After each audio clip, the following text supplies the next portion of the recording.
हाँ तो मेरे प्यारे लॉलीपॉप, मैं पंकज यादव। कैसे हो आप सभी? आई होप कि आप लोग बहुत अच्छे होंगे और अच्छे से स्टडी आप लोग कर रहे होंगे। इस वीडियो में मैं आपको बताने वाला हूं, यहाँ पे देख सकते हैं क्लास 10 साइंस का चैप्टर 6 जिसका नाम है नियंत्रण एवं समन्वय।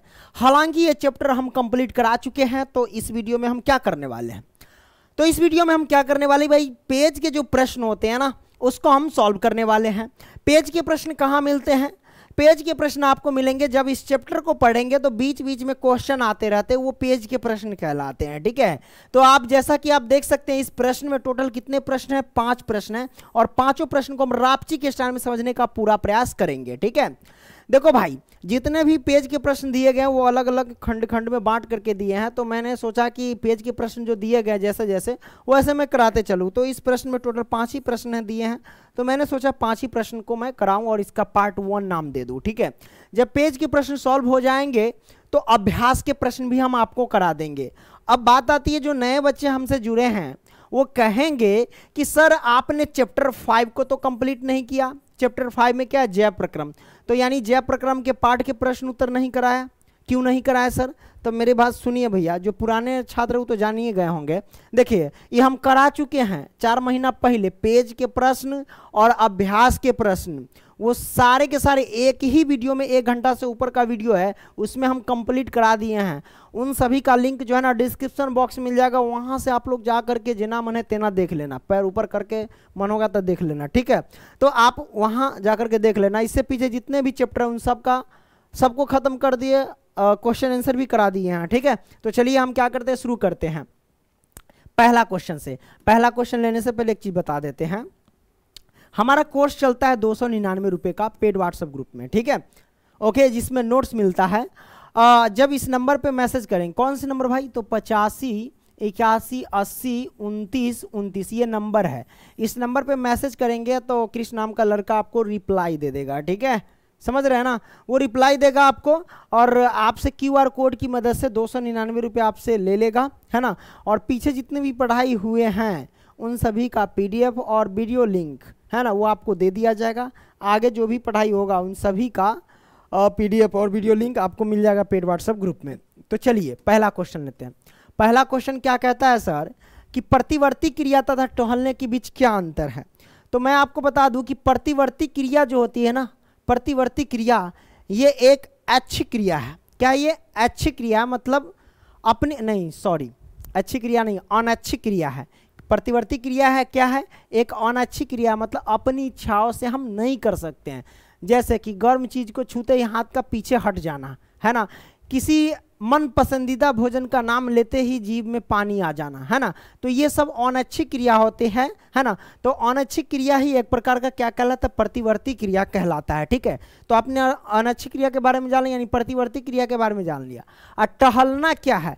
टहलना एक ऐच्छिक क्रिया है। मन होगा तो टहलेंगे, न मन होगा तो बैठेंगे, है ना। तो टहलना, बैठना, खेलना, कूदना ये सब क्या है?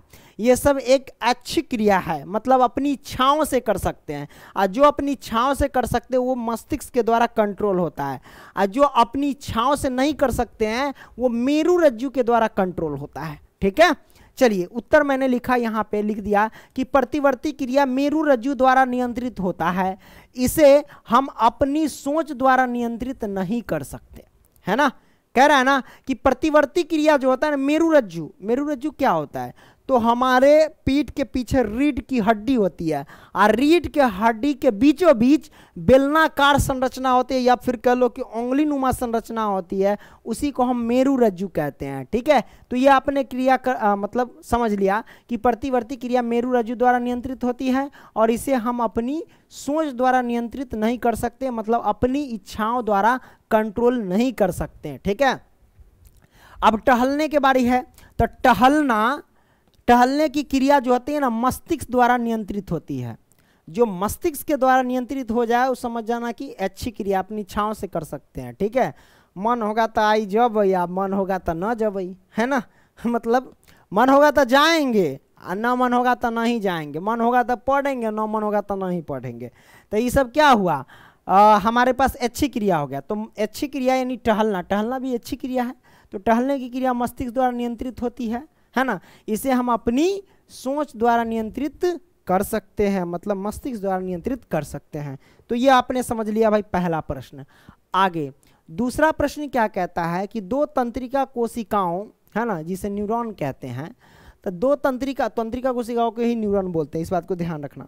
तो दो तंत्रिका कोशिकाओं के मध्य, है ना, मध्य क्या होता है, अंतर्ग्रंथन होता है, जिसे हम सिनेप्स कहते हैं। ठीक है, अंतर्ग्रंथन कह लो या सिनेप्स कह लो, है ना। तो इस सिनेप्स में क्या होता है, जैसा कि सभी जानते हैं कि दो तंत्रिका कोशिकाओं के बीच के रिक्त स्थान को यानी मध्य स्थान को क्या कहते हैं, सिनेप्स कहते हैं।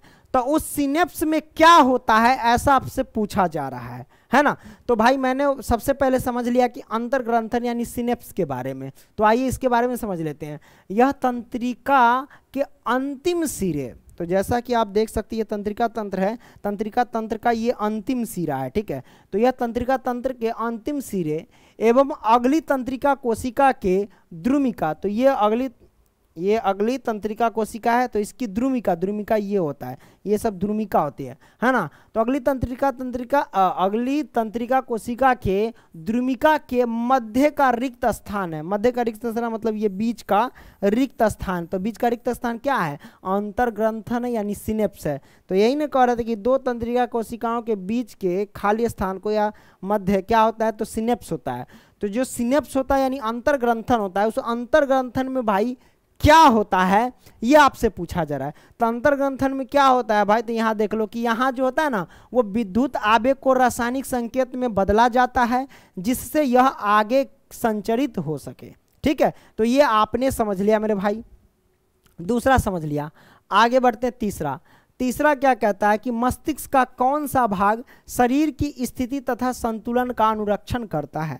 मस्तिष्क का कौन सा भाग जो शरीर की स्थिति तथा अनुरक्षण का काम करता है ऐसा पूछा जा रहा है। उत्तर हमने लिख दिया अनुमस्तिष्क, इसका आंसर है यानी सेरिबेलम है। ठीक है, अनुमस्तिष्क क्या करता है, शरीर की स्थिति तथा संतुलन का अनुरक्षण करता है, मेंटेनेंस करके रखता है। ठीक है, यह पश्च मस्तिष्क का भाग है।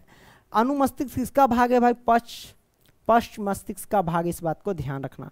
तो ये आपने समझ लिया तीसरा। आइए भाई चौथा, हम एक अगरबत्ती की गंध का पता कैसे लगाते हैं। तो अब आपको तो पता होगा कि नाक में क्या होता है, नाक में क्या होता है भाई, घ्राण ग्राही होती है ना। क्या होता है भाई, घ्राण ग्राही होती है, और घ्राण ग्राही से हम क्या करते हैं, सूंघते हैं। जो सूंघते हैं उससे हमारा क्या होता है, जब सूंघ लेते हैं तो भाई वो सूचना मस्तिष्क से भेज दिया जाता है सूंघने के बाद, है ना। ऐसे हम पता लगा लेते हैं। जैसे पहले देखो आंसर कि अगरबत्ती की गंध का पता अग्र मस्तिष्क, कोई भी भाई सूंघेंगे तो सूचना तो मस्तिष्क तक पहुंचबे करेगा। ठीक है, तब ना बताएंगे कि हाँ कैसन गंध है।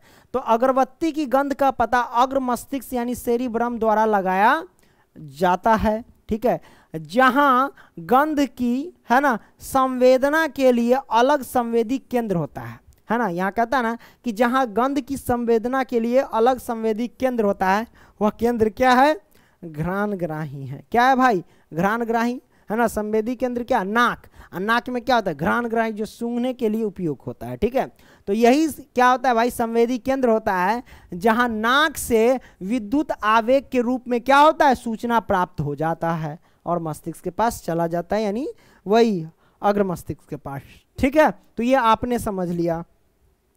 आगे बढ़ते हैं, पांचवा क्या कहता है, प्रतिवर्ती क्रिया में मस्तिष्क की क्या भूमिका है। प्रतिवर्ती क्रिया में मस्तिष्क की क्या भूमिका है ये आपसे पूछा जा रहा है ना, तो आपको बताना है। उत्तर मैंने लिखा कि प्रतिवर्ती क्रियाएं मस्तिष्क के द्वारा नियंत्रित नहीं होती है। प्रतिवर्ती क्रिया का मतलब क्या हुआ, है ना, अनैच्छिक क्रिया, और अनैच्छिक क्रिया मस्तिष्क के द्वारा क्या होता है, नियंत्रित नहीं होता है, उसके कंट्रोल में नहीं होती है। ठीक है, ये मेरुरज्जु के द्वारा नियंत्रित होती है। यह अनैच्छिक क्रियाएं होती है जो प्रेरक के प्रत्युत्तर में होती है। ठीक है, इस बात को ध्यान रखना, मतलब प्रेरक के प्रत्युत्तर का मतलब ये हुआ कि उसके उत्तर में नहीं होती है ना, उल्टा होता है उसके। तो ये आपने समझ लिया। टोटल 5 प्रश्न, इस प्रश्न में टोटल 5 ही प्रश्न दिए गए थे। ठीक है, अगला भी पेज के प्रश्न लेंगे। ऐसे ऐसे मैं देखो भाई, छोटी छोटी वीडियो बन रही है तो कोई दिक्कत नहीं, बड़ी वीडियो भी आती है, लेकिन हम क्या करें, इस प्रश्न में 5 ही प्रश्न है। अब आपको पता है कि हम ज़्यादातर 1 शॉट देते रहते हैं, है ना। तो मैंने देखा कि इस प्रश्न में 5 प्रश्न है, तो एक प्रकार का ये तो 1 शॉट है, भले ही छोटा वीडियो है, तो हम उससे क्या मतलब, समझ रहे हैं ना। तो ये आपने समझा भाई।